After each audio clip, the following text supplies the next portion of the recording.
even a little FOIA in Tennessee requires significant resources to get the full truth for the American people.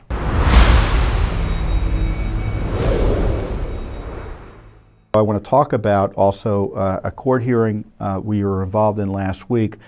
Judicial Watch represents a former sheriff and a Tennessee firearms group trying to get access to the manifesto of that transgendered murderer who killed 6 innocents at the Covenant School in Tennessee. I think it was last month now. And infamously, the manifesto, which, I don't know if it's a manifesto per se, but it's records and notes the person made. I think they were found in her car, that haven't been released yet. And there's really no good reason for not releasing them. So they've been stalling, and the theory is that they don't want to release it, and there's been hesitancy politically to release this information because the murderer was a transgender extremist, and that it doesn't hurt. It hurts the narrative that the left is pushing with their transgender extremists all being victims as opposed to perps. And so Judicial Watch, on behalf of our client, sued. Media entities have sued, and frankly, others have sued to come in and intervene. The school has come in and intervened. They're granted intervention. The parents have come in and been granted intervention. And I thought we were going to get some decisions last week, but we didn't. So they've been, the parents are taking the position that a lot of this shouldn't come out. And I don't think they're right. I don't think the law allows them to intervene like that. But we'll see what the court does. But I think we're going to get a decision on June 8th. But the whole point is it's a much more complicated freedom of information or open records case down there in Tennessee than I think anyone anticipated going into it. And it's basic information. And it's unfortunate that it's turned into, the big case it has turned into, which suggests that the records at issue are important for the public interest. And what is the public interest here, in addition to the kind of how it reflects on the transgender extremist debate?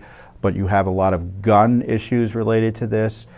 Tennessee, there's been a push for more AntiSecond Amendment restrictions in response to the shooting. Well, these records could reflect on whether more or less gun regulations would have been helpful here. Security at the school, we might have some more information on that, whether we need more security officers at all schools. These records may reflect on that. Now the police are saying that a lot of the records in addition to Manifesto, can't be released because their investigation's ongoing, which is a little bit curious since the shooter is dead. And they, according to the records they filed and affidavits and declarations they filed with the court, well, they said, well, we think she's the only one, but we're not sure, and they might need a year to release all the key information. Well, we don't obviously think that's right.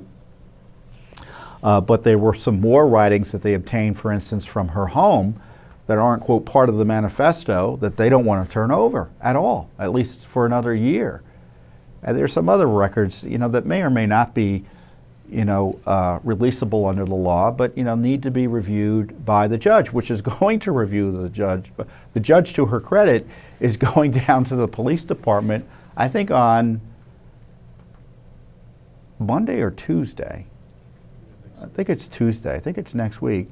And she's going to look at all the documents directly. So I appreciate that hands-on approach. But we'll see what happens. Now, she has the manifesto. So she already has that, but she doesn't have the full investigative file that we're also asking be released. So it's been quite the fight. And my colleague, our Judicial Watch attorney on the case, is Russ Nobile. He's been down there, dealing with all of this. So it's it's not just a press release or a comment by me on video about, oh, we got to release this manifesto.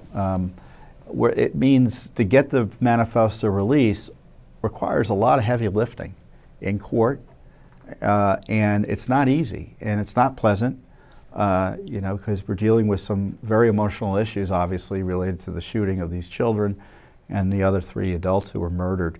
But the law requires these records be released, and the court, I think, was whether she was right to let everyone come in and have a say, or is one thing. But you know, if the parents come in and they say they want to participate, it's going to be hard for any court to say no.